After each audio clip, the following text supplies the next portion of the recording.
오늘 먼저 질문을 던지겠는데요. 구약도 장례식에 예배를 드리는가? 우리가 지금 장례식에 예배를 드리잖아요. 구약에도 장례식 때 예배를 드렸을까? 우리가 알 것 같으면서도 이 정리가 안 되죠. 알죠? 답은 알아요. 구약 때는 장례식 때 예배를 안 드립니다.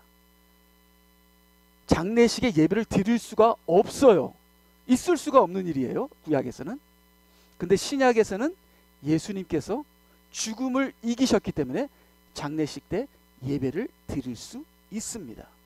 왜 구약에서는 안 되고 왜 신약에서는 되고, 이거를 여러분께서 쫙 정리가 안 되시면요, 아직 여러분 성경이 뭔지 모르고 예수 그리스도의 성취가 무엇인지 모르기 때문에 그렇습니다.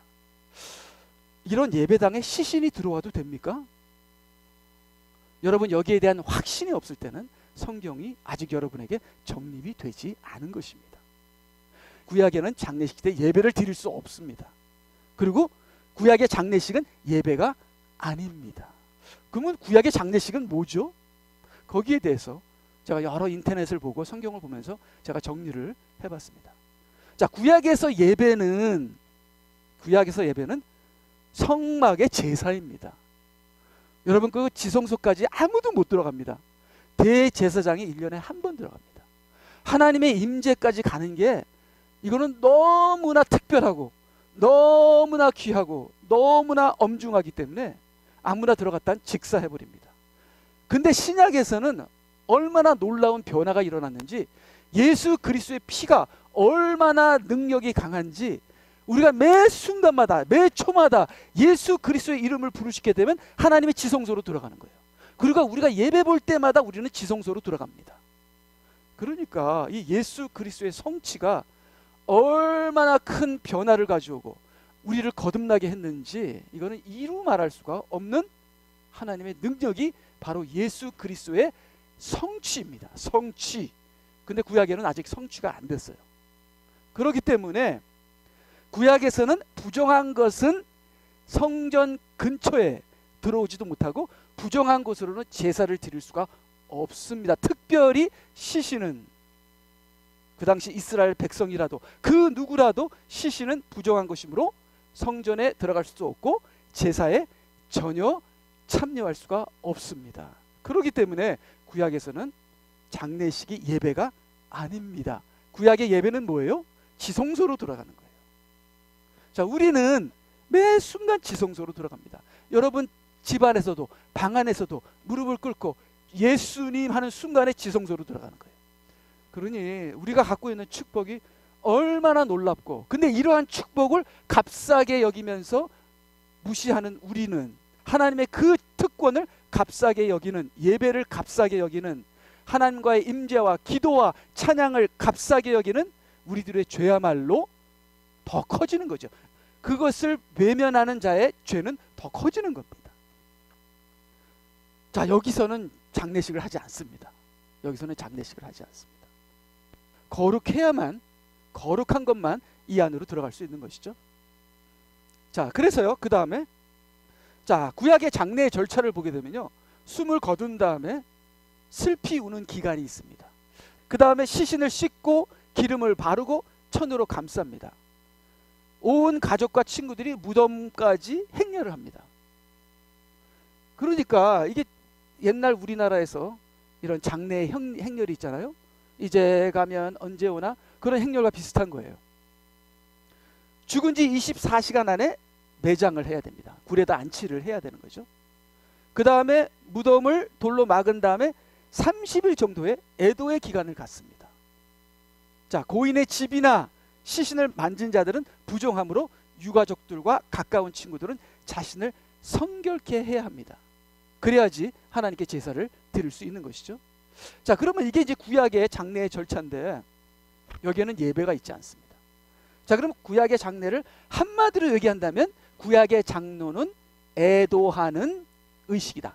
애도하는 의식이다. 자, 구약의 장례는 뭐라고요? 슬퍼하는 의식입니다. 그래서 구약의 장례에는 얼마나 많은 사람들이 와서 슬퍼하는지 모릅니다. 그래서 나사로의 죽음 때 나사로가 특별히 좋은 사람이었잖아요. 친구들도 울었죠. 마리아도 울었죠. 마르다도 울었죠. 모든 사람들이 울었습니다. 이것은 구약의 티피컬한 장례식입니다. 근데 여기서 예수님께서는 그 우는 사람들을 쳐다보면서 마리아도 울었죠. 예수님, 왜 주님이 일찍 오셨더라면 나사로는 죽지 않았을 텐데 하면서 이 죽음 때문에 그냥 완전히 무너져 내린 이 나사로의 가족들, 친구들을 향하여 예수님은 우셨습니다. 신음하셨습니다. 괴로워하셨습니다. 자, 우리가 여기서 보면 구약의 장례는 애곡하는 의식이다. 우리 전도서 7장 12절 우리 솔로몬의 말씀을 보게 되면 초상집에 가는 것이, 초상집은 원문으로 보게 되면, 킹제임스로 보게 되면 애곡하는 집, the house of mourning, 애곡하는 집에 가는 것이 잔치집에 가는 것보다 나으니 이는 그것이 모든 사람의 마지막이며, 그래서 유대인들은 죽음을 마지막으로 봤습니다. 마지막으로. 그렇기 때문에 살아있을 때 잘해라, 그것이 유대인의 사상입니다. 우리도 살아있을 때 잘해야죠. 살아있어야 하나님의 일도 하는 것이고, 살아있어야 사랑도 하는 것이고, 죽으면 어떻게 사랑을 합니까? 죽으면 어떻게 하나님의 일을 합니까? 저희 어머님이 살아계셔야 효도도 하는 것이지, 어머님이 돌아가시니까 어떻게 효도를 합니까? 후회와 낙심과 회개밖에 없죠. 그래서 이 죽음은 인간의 마지막이기 때문에 이 초상집, 장례식, 애곡하는 집에 가게 되면 살아있을 때 잘해야 한다 하는 걸 깨닫게 된다는 거예요. 그래서 이는 그것이 모든 사람의 마지막이며 살아있는 사람이 그것을 마음에 유념할 것이기 때문이니라. 유념한다는 게 뭐예요? 그 장례식을 통해서 깨닫는다는 겁니다. 살아있을 때 잘해야지, 살아있을 때 잘해야지. 바로 이것이 장례식의 의도와 의미겠죠.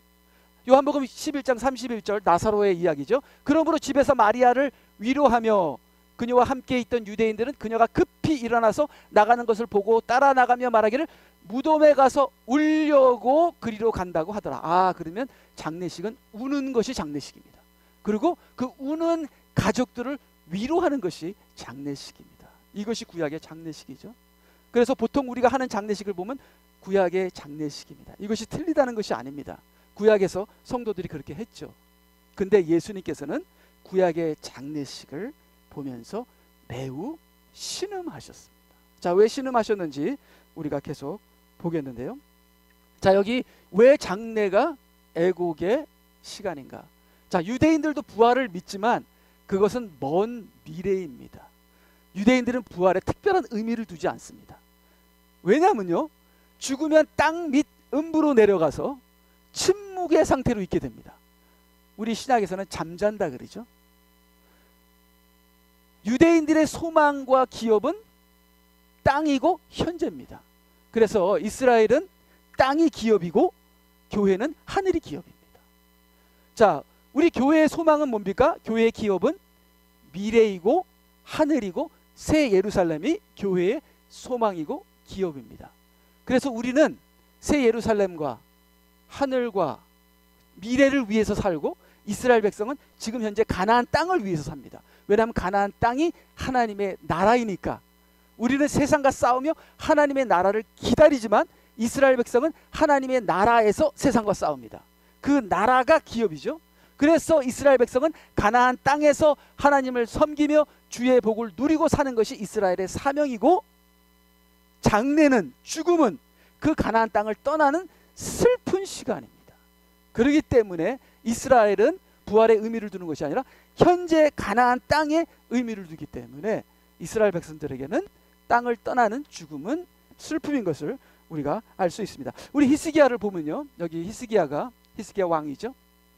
내가 말하기를 나의 연수가 끊어져 음부의 문으로 갈 것이며 내 연수의 나머지를 빼앗기리라 하였도다. 내가 더 살아야 되는데, 내가 이렇게 15년 일찍 죽는 거는 하나님의 나라에서 나의 그 기간이 줄어드는 거잖아요.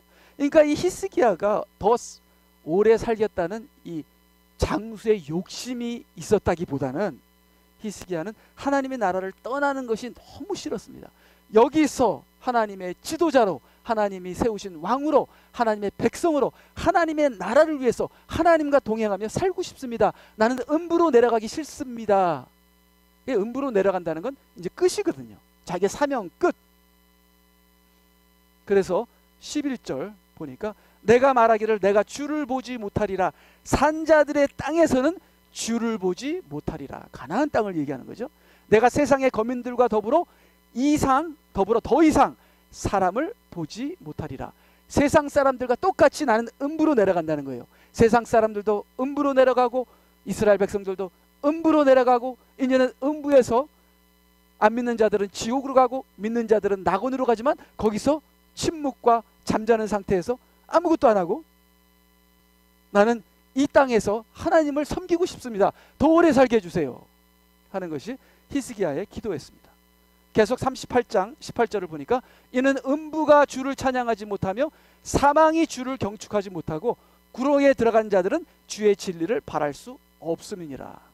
자, 여기 보면 구렁은 안 믿는 자들이 들어간 것이고요, 음부는, 사망은 안 믿는 자나 믿는 자가 다 같이 사망한 것이죠.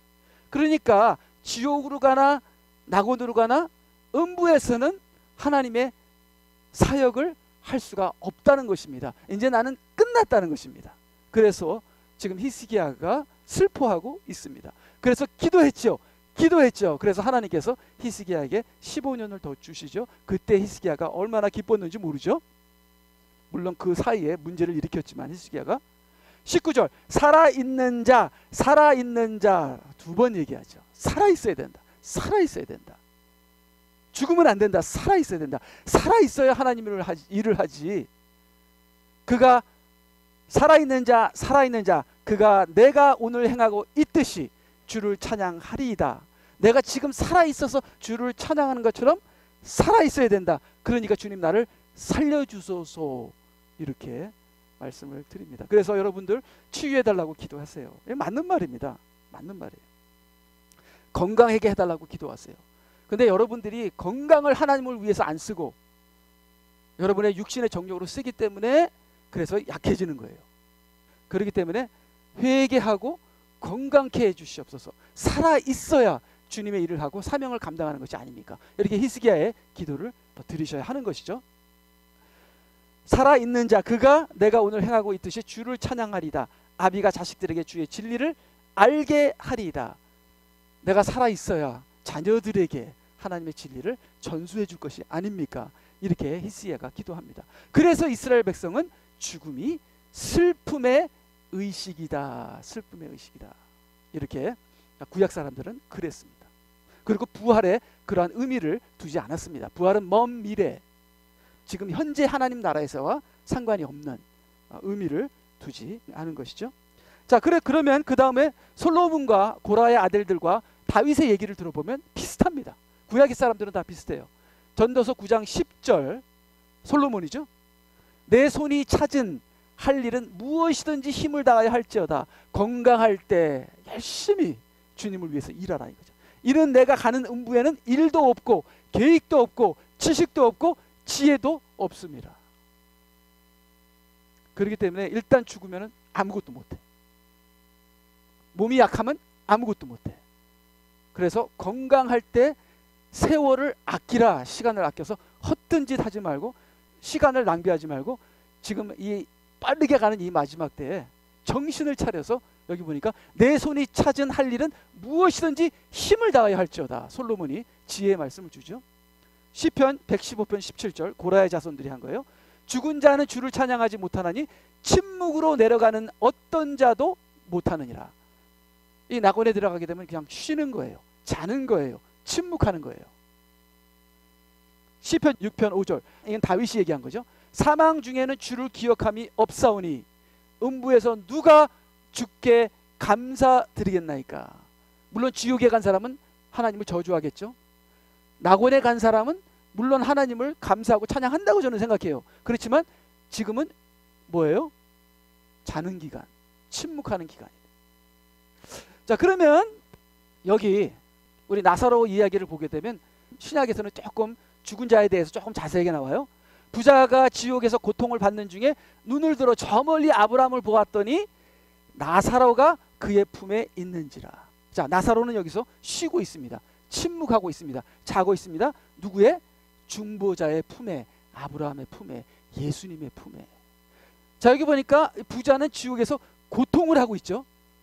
이거는 안식이 없죠. 자는 것도 아니죠. 쉼이 아니죠. 고통을 당하고 있죠. 25절, 아브라함이 말하기를 아이야 너는 내 생전에 좋은 것을 받았고 나사로는 나쁜 것을 받았음을 기억하라. 그래서 우리는 지금 나쁜 것을 받아야 돼요. 지금 좋은 것을 받고 계십니까? 지금 좋은 것을 누리고 계십니까? 이게 잘못된 거예요. 잘못된 거예요. 이번에 그 도미니카 갔을 때 목사님이 계신데, 목사님을 은퇴하고 엑스레이인가? 그걸 배우셨대. 그리고 하이티에서 은퇴하고 거기서 사역을 하신다 해서, 아, 목사님 대단하시네요. 저 같으면 은퇴하면은 좋은 노인 아파트에서 그냥 편안하게 살 텐데, 뭐 구차의 그 나이에 엑스레이를 배우셔서 라이센스를 따셔서 하이티에 오셔서 그걸 하이티 사람들 위해서 그걸 쓰시니, 아, 목사님 대단하시네요. 목사님이 하이티가 너무 정치적으로 너무 이거는 갈피를 잡을 수 없어서 도미니카로 완전히 이주했다 그러더라고요. 도미니카에 하이티 난민과 하이티 노동자들이 굉장히 많대요. 그래서 자기는 그 사람들을 위해서 일할 것이다. 그래서 도미니카가 아무리 발전됐지만 도미니카 아직도 뜨거운 물이 안 나와요. 하이티는 정말 불편하고, 하이티는 정말 있는 순간이 불편하고, 도미니카도 불편하고. 그러니까 여기 보니까 아이야 너는 내 생전에 좋은 것을 받았고 나사로는 나쁜 것을 받았음을 기억하라. 우리가 이 세상에 살면서 나쁜 것을 받는 것이 성도예요. 예수님 때문에 우리가 힘들어하는 것이 성도입니다. 여러분들께서 제가 백신을 안 맞았는데도 이렇게 이 예배에 참석하시는 것에 대해서 감사를 드립니다. 이번에 제 아내가 LA를 가려고 그랬는데, 어머니를 만나고 그래요. LA를 가려고 그랬는데 그 제 아내의 언니가 백신 안 맞았다고 서로 싸웠어요. 그냥 싸워갖고서 이제는 백신 맞았나 안 맞느냐 그런 것 때문에 이제 성도들이 싸우고 갈라지고 이런 일들이 일어나고 있습니다. 그리고 아마 제가 백신을 안 맞은 것 때문에 우리 교회에 못 나오는 사람도 있고 우리 교회 떠나는 사람도 있겠죠. 자, 이렇게 갈라지는 때에 우리가 서 있습니다. 여러분, 진리를 깨달으시고 진리를 위해서 사시고 진리를 반석에 두시고 행하는 자가 되셔야 지혜로운 자입니다. 구원받는 자입니다. 진리를 깨달으시는 저와 우리 모두가 되시길 바랍니다. 그래서 나사로가, 부자는 가짜 성도고요, 나사로는 진짜 성도예요. 진짜 성도는 고생한다. 그래서 여기 그랬죠. 나사로는 나쁜 것을 받았음을 기억하라. 그러나 이제 그는 위로를 받고 너는 고통을 받으리라. 가짜 성도는 지옥 가서 고통을 받고, 진짜 성도는 낙원에 가서 위로를 받는다는 거예요. 위로를.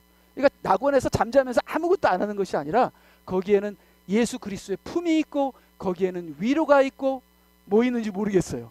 뭐 있는지 모르겠어요. 근데 예수님은 잔다 그래요. 구약에서는 침묵한다 그러고. 이 누가복음 23장 43절, 예수께서 그에게 말씀하시기를 진실로 내가 너에게 말하노니 오늘 내가 나와 함께 낙원에 있으리라. 그러니까 낙원에 가게 되면 예수님과 함께 있는다는 거예요. 그래서 우리 성도들이 죽으면 하늘에 계신 하나님의 보좌에 가는 것이 아니라 밑에 낙원에 가는데, 그 밑에 낙원에서도 예수님이 우리와 함께 하시다 하는 성경의 진리를 우리가 성경 공부 때 여러분 배우셨을 줄을 믿습니다. 그래서요, 자, 그러면 이제 이 예배당 안에 시신이 들어와도 되는가에 대해서 질문이 들어왔었어요, 저한테. 그래서 거기에 대한 질문을 답해드리겠습니다. 자, 성전에서 제사를 드릴 때 장례식을 하는 것이 맞나요? No, 안 됩니다. 구약에서는 절대로 장례식에 예배를 드릴 수가 없습니다. 근데 신약은 어떻게 해요? 예배당은 구약의 성전처럼 거룩한 곳입니까? 지금 이게 예배당이죠. 자, 이 예배당이 거룩합니까? 예배당이 거룩한 게 아니라 예배가 거룩한 거예요. 예배당이 거룩한 것이 아니라 예배가 거룩한 거예요. 자, 주일은 구약의 안식일처럼 거룩한 날입니까? 주일이 거룩한 것이 아니라 구별되는 것이 거룩한 거예요. 자, 안식일이 거룩하죠? 그렇죠? 근데 주일은 거룩한 것이 아니라 그 안식일이 내 마음에 역사할 때, 안식이 이신 예수 그리스도와 말씀과 성령이 내 마음에 역사해서 내 마음이 안식을 누릴 때, 내가 세상에서 구별돼서 하나님의 자녀로 누릴 때, 그것이 거룩한 거예요. 그것이 구약과 신약의 차이죠. 자, 그러면 예배당은 구약의 성전처럼 거룩한 곳입니까? 아닙니다. 예배당은 이 자체는 아무것도 아니에요. 거룩한 것도 아니고 악한 것도 아니고 하나님의 창조물이죠. 근데 여기서 우리가 예배를 드리면은 예배가 거룩한 것이고 예배 드리는 자가 거룩한 것이고, 이 성전은 예배 드리는 곳이니까 우리가 깨끗하고 거룩하게 취급을 해야겠죠. 그렇죠? 여기서 술 마시고 그러면 안 되겠죠. 그러나 이 자체는 거룩한 것이 아니에요. 근데 조금이라도 예배당이 거룩하다 믿으신다면, 조금이라도 이것들이 거룩하다가 믿으신다면요, 절대로 예배당에서 장례식 하면 안 됩니다. 왜요? 이 시신은 부정한 것이기 때문에. 우리가 그렇게 구약으로 돌아가게 되면 예수 그리스도의 보혈이 무너지게 됩니다. 그렇기 때문에 우리가 예수 그리스도는 성취하셨기 때문에 그 성취의 자유와 능력을 누려야 되는 것이죠. 자, 그럼 주일은 구약의 안식일처럼 거룩한 날입니까? 여러분, 주일이, 오늘이 주일이죠. 오늘이 조금이라도 거룩하다고 생각하시면요, 여러분 일하시면 안 됩니다. 구약의 율법을 따라가겠죠. 어디 여행해도 안 되고요. 그렇지만 오늘 주일이 거룩한 날이 아닙니다. 날이 아닙니다. 그럼 무엇이 거룩한 것이죠? 주일 예배, 주일 모임. 그러나 우리 기독교인들이 주일날 모이자고 약속했잖아요. 그렇기 때문에 그 약속을 지켜서 우리가 일주일에 한 번은 모여서 그 모임이 거룩한 것이고 그 예배가 거룩한 것이고 그것을 지켜야 우리 신앙이 돌아가는 거죠. 그러니까 무엇이 거룩하고 무엇이 거룩한 것이 아닌지 이것을 정확하게 분별할 수 있는 그런 믿음이 있어야 되는 것이죠. 자, 예배당에서 장례식 예배는 괜찮나요? 괜찮습니다. 왜냐하면 예수님이 성취하셨기 때문에 그렇습니다. 자, 그러면 예수님이 뭘 성취했나를 그 다음을 보시게 되면요, 구약에는 그림자가 있었어요. 그림자. 그 그림자에 하나님의 임재가 임했습니다. 왜냐하면 아직 예수님이 성취를 안 했기 때문에. 그래서 구약의 그림자는 어린 양의 피, 성전, 제사, 안식일, 이런 것들이 다 그림자입니다. 제7일은 안식일이니 이게 그림자입니다. 제사, 성전, 건물, 이게 다 그림자죠. 그 그림자에 하나님의 임재가 임했습니다. 그런데 예수님의 사역으로 그 모든 그림자가 성취가 됩니다. 성취가 돼요. 그래서 예수님의 어린 양의 피는 예수님의 피가 되고, 성전은 성도들이 되고, 교회가 되고. 이번에 도미니카에 갔을 때 거기에 한국 순복음교회가 성전 헌당 8주년 기념식을 하더라고요. 계속 이 건물을 성전이라 그러는 거예요. 성전. 그러니까 나중에 목사님이 그러더라고요. 거기 새로 온 젊은 담임 목사님이, 성전은 교인들이죠, 건물이 아니죠, 이렇게 한마디 하더라고요. 그걸 알면서도 계속 성전이래. 성전이래. 자, 예수님이 성전을 성취하셔서 성도들이 성전이 됐어요. 근데 자꾸만 우리는 건물이 성전이래, 건물이 성전이래. 성취를 안 믿는 거예요. 성취를 누리지 않는 거예요. 그러면 어떻게 돼요? 구원이 없는 겁니다. 예수 그리스도께서 그 십자가와 부활의 사역으로 구약의 그림자를 성취하셔서 이제는 본체가 됐다는 거. 거룩이 그림자에 임했었는데 이제는 하나님의 임재와 하나님의 거룩이 본체에 임한다는 거. 우리는 예수 그리스도로 말미암아 본체를 누린다는 거. 구약은 예수 그리스도가 성취 안 하셨기 때문에 그림자를 누렸다는 거. 우리는 본체를 누린다는 거. 우리는 성전에서 시신을 가지고 예배를 드려도 우리는 상관이 없는 것이, 왜냐하면 구약에서는 죽음이 부정하지만 예수님의 부활로 죽음이 생명이 됐기 때문에 성도들의 죽음도 거룩해지기 때문에 우리가 거룩한 예배를 하나님께 시신과 함께 드려도 된다는 것. 이러한 예수 그리스도의 성취가 우리에게 능력을 주고 자유를 주고 진리를 주고 생명을 주는 것이죠. 그런데 예수 그리스도의 성취를 잃어버리고 어떤 물건이나 어떤 날짜나, 오늘은 7일이니까 안식일, 날짜나 시간이나 공간이나 물건이나 건물이나 여기에 영적 의미를 두게 되면 이건 구약으로 돌아가면서 거기에는 성취가 없고 거기는 구원이 없게 되는 것입니다. 본체가 아닌 거죠. 본질이 아닌 것이죠. 그래서 그 다음을 보게 되면은, 자, 우리 혼이 우리의 혼이 영을 깨닫지 못합니다. 어린 아이에게 거듭남을 가르칠 수 있겠어요? 어린 아이에게 거듭남을 가르치지 못하죠. 그래서 혼이 영을 깨닫기 위해서 육으로, 그림자로 공부를 시킵니다. 시청각 교육을 하는 거죠. 그래서 혼은 보이지 않는 것을 깨닫지 못하기 때문에 보이는 것으로 가르쳐서 보이는 것의 밑바닥에 깔려있는 보이지 않는 영적인 것을 가르치게 되는 거예요. 그래서 혼은 영, 보이지 않는 것을 깨닫지 못한다. 그래서 혼을 육, 보이는 것을 통해 교육하는 것이죠. 이 보이는 것이 바로 성막이요, 성전이요, 어린 양이요, 법궤요, 안식일이요, 이런 모든 것을 통해서 우리가 배우는 것입니다. 그래서 성경에도 이런 말이 있잖아요. 보이는 내 형제와 보이는 내 부모를 사랑하지 않는 자가 보이지 않는 하나님을 어떻게 사랑하겠느냐 말씀하시잖아요. 그러니까 보이는 걸 통해서 보이지 않는 하나님을 사랑하는 걸 배우는 거예요. 그래서 부부관계에 성공 못하면 신앙에 실패하는 거예요.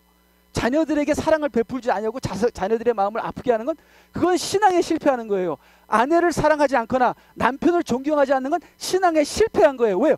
보이는 것을 실패하면 보이지 않는 것도 실패하는 겁니다. 그래서 1000년 동안 하나님께서 이스라엘 백성들에게 1000년 동안 보이는 것을 통해서 교육을 시키면서 이 보이는 것 밑바닥에는 보이지 않는 영이 있는데 그것을 메시아가 와서 성취하면 너희들은 이제 본체를 섬기면서 사는 신앙을 살게 해줄 텐데 그 전에는 메시아가 오기 전까지는 보이는 것으로 나를 섬겨라.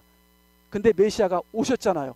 성취하셨잖아요. 이제는 우리는 보이지 않는 것을 깨닫는 우리의 혼이 보이지 않는 것을 보는 그런 믿음을 가져야 하는 것이죠. 그래서 이 육은 시간과 공간이죠. 육은 시간과 공간이죠. 보이는 것과 만지는 것이에요. 육은. 안식일은 뭡니까? 7일째 시간입니다. 성전은 뭡니까? 공간입니다. 시간과 공간에 있는 게 안식일과 성전이에요. 그렇죠? 그러면 안식이라는 시간과 성전이라는 공간, 모형, 바로 그것이 그림자인데 그것을 보고 그것을 만지면서 어떻게 해요? 그 내면에 깔린 영을 깨닫는 것이 1000년 동안 이스라엘이 했어야 하는 그 레슨이죠. 근데 이스라엘은 1000년 동안 그 공부를 하나님께서 가르쳐 주셨는데도 예수님에게 아이고 이 아름다운 성전 너무 아름답죠. 바로 이 성전이 우상된 거죠. 그러니까 예수님이 이 성전이 돌 위에 돌 하나도 남기지 않게 무너지리라. 우리가 이 영적인 레슨을 우리가 보이는 것을 통해서 영적인 것을 배우지 못하면, 본체를 배우지 못하면 우리의 보이는 우상들이 다 무너질 것이다. 나의 가정이나 나의 직장이나 나의 교회나 이 코로나를 통해서 그 거대한 건물들이 다 무용지물이 됐잖아요. 바로 이것이 뭡니까? 보이는 것 자체를 본체라고 본질이라고 생각하는 것, 보이는 것을 본질이라고 생각하는 것이 예수 그리스도의 성취를 무시하게 되는 심각한 오류를 범한 것이죠. 그래서 그 다음을 보게 되면 이제 예수께서 마르다에게 말씀하시죠. 예수께서 그녀에게 말씀하시기를 너희 오라비가 다시 살아나리라. 살아나리라. 나를 믿는 자는 죽음을 내가 이기게 하겠다. 죽음을 이기는 부활을 얻게 될 것이다. 그렇게 말씀하시는 것이죠. 예수께서 그녀에게 말씀하시기를 나는 부활이요 생명이니 나를 믿는 자는 죽어도 살 것이며 죽음을 이기게 되는 것이죠. 또 살아서 나를 믿는 자는 누구나 영원히 죽지 아니하리라. 그래서 예수 그리스도를 믿게 되면 죽음을 이기게 된다. 이렇게 말씀을 하십니다. 그래서 계속 보게 되면요. 여기 사도행전 7장 48절 그러나 지극히 높으신 분은 사람의 손으로 만든 성전에 거하지 아니하시나니 구약이죠. 그러니까 하나님은 솔직히 이 공간에 있는 성전에 계시지 않습니다. 그냥 모형에 잠시 임재하신 거지 그것은 하나님의 집이 아닙니다. 이런 성전은 하나님의 집이 아니에요. 이건 사람이 만든 거죠. 그럼 하나님이 만든 성전이 뭡니까? 우리예요. 우리가 하나님 만든 성전이에요. 교회입니다. 그게 하나님 만든 성전입니다. 거기에 하나님이 거하신다는 거죠. 건물에는 거하지 않습니다. 건물을 성전이라고 부른다는 것은 이건 예수 그리스도의 성취를 완전 배반하는 것이고 이거는 구약으로 돌아가는 십자가의 피를 배반하는 것이 되는 것이죠. 계속 읽게 되면요. 자, 자, 여기 나인성 과부의 이야기인데요. 주께서 그 여인을 보신 후 가엾게 여기셔서 그 여인에게 말씀하시기를 울지 말라고 하시고, 성경에서 여인 하면 무조건 교회로 생각하시면 됩니다. 그래서 이 여인이 과부인데 외아들을 잃어버렸어요. 바로 이것이 교회의 모습입니다. 지금 현재 우리가 가장 중요한 걸 잃어버렸어요. 그러니까 그것 때문에 우리는 막 공포에 떱니다. 이제 난 죽는구나. 모든 크리스천들이 다 가장 중요한 걸 다 잃어버렸습니다. 근데 예수님께서 말씀하시기를 울지 말라. 울지 말라. 두려워하지 말라. 왜? 그 잃어버린 것이 너는 죽음이라고 생각하지만 그 죽음을 내가 부활시키리라. 그래서 가까이 가셔서 그 관의 손을 대시니, 관은 뭡니까? 우리의 죽음이죠. 우리의 인생입니다. 관이 우리의 인생이에요. 죽음으로 가는, 죽음 앞에 벌벌 떠는, 죽음 앞에 꼼짝 못하는 우리의 인생이 관인데, 예수님께서 딱 만지시니까 운구하는 자들이 멈추는지라.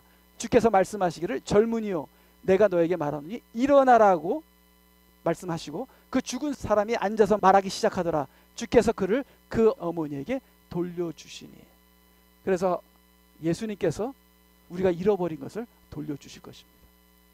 우리가 원래 주님 안에서 우리가 생명이 있었는데 그 첫사랑을 잃어버렸죠. 그래서 우리가 죽음처럼 살아가는데 주님께서 울지 말라. 주님께서 너의 잃어버린 것을 돌려주시겠다. 이렇게 말씀하시죠.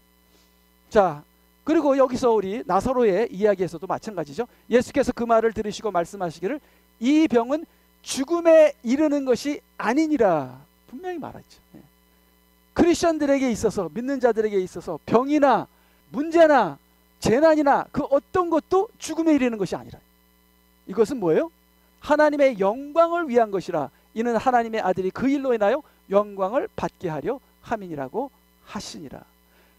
구약과 달리 예수 그리스도께서 성취하셨기 때문에 우리는 모든 것이 예수 그리스도의 피와 부활로 생명이 되는 거예요. 모든 것이 생명이 되는 거예요. 그래서 주님 안에 거하게 되면 모든 것이 합력하여 선과 능력을 이루게 되는 것이죠.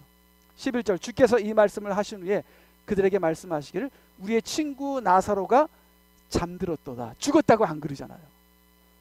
죽었다고 얘기하지 마세요. 안 된다, 힘들다, 큰일 났다, 죽었다, 이 모든 부정적인 것, 무섭다, 코로나로 전 세계를 두려움으로 마귀가 다 잡아먹어 버렸습니다.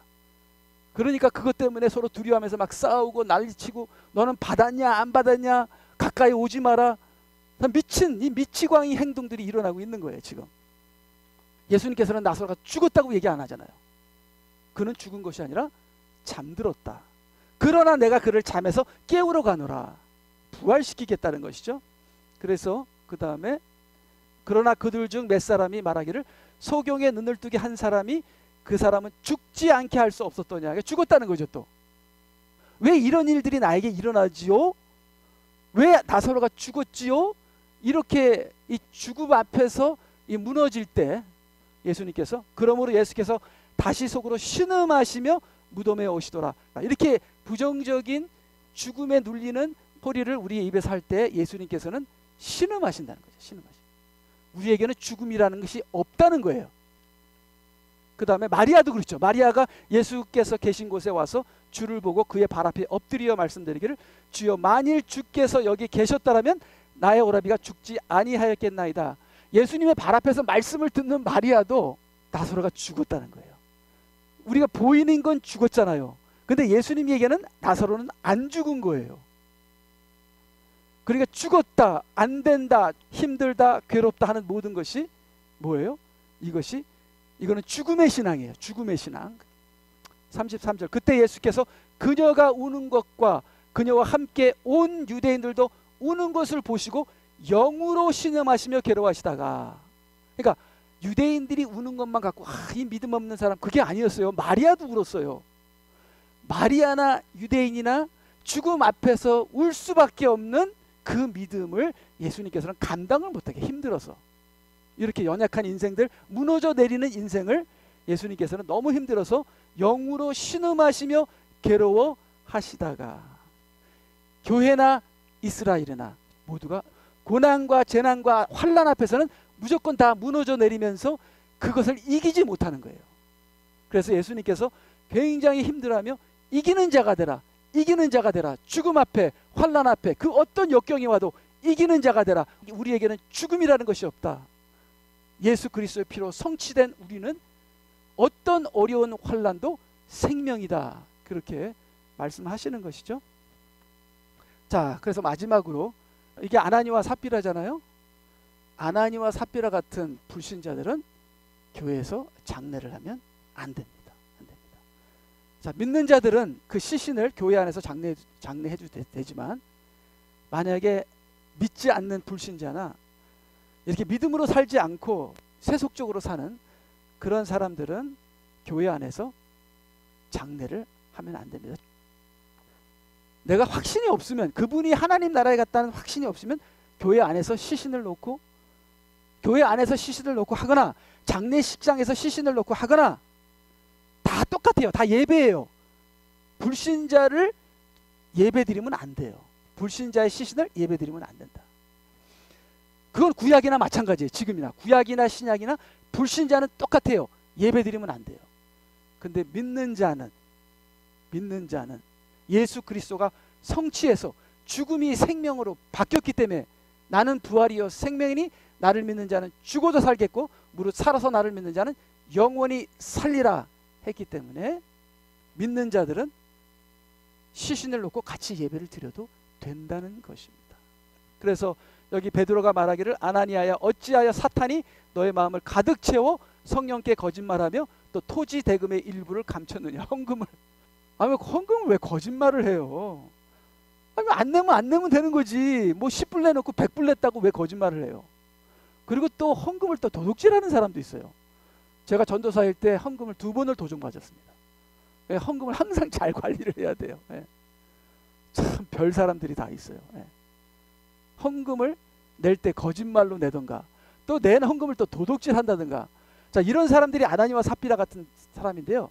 이 사람들이 죽으니까 교회 밖으로 쫓아내잖아요. 그래서 저는 이것을 보면서 아나니아가 이 말을 듣고 쓰러져 숨을 거두니라. 그러므로 큰 두려움이 이 사실을 들은 모든 사람들 위에 임하더라. 그러자 젊은 사람들이 일어나 그를 싸 밖으로 메고 나가 장사하니라. 그래서 무조건 땅에 묻어야 합니다. 그건 성령의 명령으로 나와 있어요. 그러니까 구약에 악한 자라도, 벌을 받은 자라도 땅에서 장사하라고 성경에 나와 있습니다. 그래서 장사를 하는데, 믿는 자들은 우리가 그 시신을 갖고 예배를 드릴 수 있다. 왜요? 믿는 자의 죽음까지도 거룩하고 믿는 자의 썩어지는 시신까지도 부활할 거기 때문에 거룩하니까 그렇다. 그래서 오늘 하나님 말씀의 그 핵심은 예수 그리스도께서 성취했기 때문에 그 성취를 통해서 우리는 자유와 능력을 누리는 저와 여러분이 되시기를 주님의 이름으로 축원합니다. 아멘. 다 같이 기도하시겠습니다.